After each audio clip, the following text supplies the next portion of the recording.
ગુજરાત રાજ્ય માર્ગ પરિવહન નિગમ એટલે કે GSRTC હવે મુસાફરો માટે વધુ એક ડિજિટલ સુવિધા લઈને આવ્યું છે। હવે 100 કિલોમીટરથી વધુ અંતરની લોકલ બસોમાં પણ મુસાફરો ઓનલાઈન ટિકિટ બુક કરાવી શકશે। અત્યાર સુધી આ સુવિધા મુખ્યત્વે એક્સપ્રેસ, ગુર્જરનગરી, વોલ્વો અને સ્લીપર બસોમાં ઉપલબ્ધ હતી, પરંતુ હવે તેને લોકલ બસો સુધી પણ વિસ્તૃત કરવામાં આવી છે। રાજ્યભરના 2500થી વધુ બસ ડેપોમાંથી સંચાલિત લોકલ બસો માટે આ સેવા ઉપલબ્ધ બનશે। મુસાફરો GSRTCની વેબસાઇટ અથવા તો મોબાઈલ એપ્લિકેશન દ્વારા પ્રસ્થાન સ્થળ, ગંતવ્ય અને મુસાફરીની તારીખ પસંદ કરીને સરળતાથી પોતાની બેઠક આરક્ષિત કરી શકશે।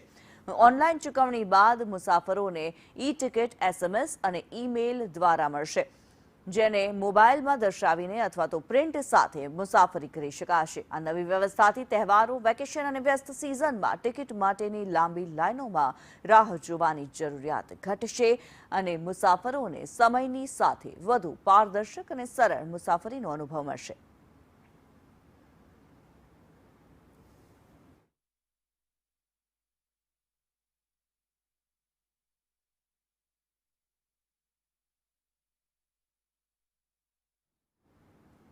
ત્યારે 2500થી વધુ બસ ડેપોને આ સેવા આવરી લેશે। ડિજિટલ પેમેન્ટથી ટિકિટ બુક કરી શકાશે, ત્યારે મુસાફરોની જે અસુવિધા હતી તેમાં ઘટાડો થશે। ટિકિટ જે છે તે ઓનલાઈન જ મેળવી શકાશે। કાઉન્ટર પરની ભીડમાં પણ ઘટાડો જોવા મળી શકશે। જે 2500થી વધુ બસ ડેપોમાં જે લોકલ બસો છે તેમાં હવે ઓનલાઈન ટિકિટ લઈ શકાશે, ટિકિટ રિઝર્વ કરી શકાશે, સીટ રિઝર્વ કરી શકાશે।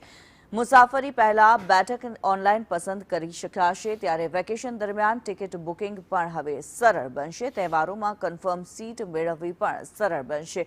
જે વધુ ભીડભાડ જોવા મળતી હોય છે, ટિકિટની માટે થઈને લાઈનો જોવા મળતી હોય છે, તે હવે ઘટી જશે। મોબાઈલમાં ઈ-ટિકિટ બતાવી મુસાફરી કરી શકાશે।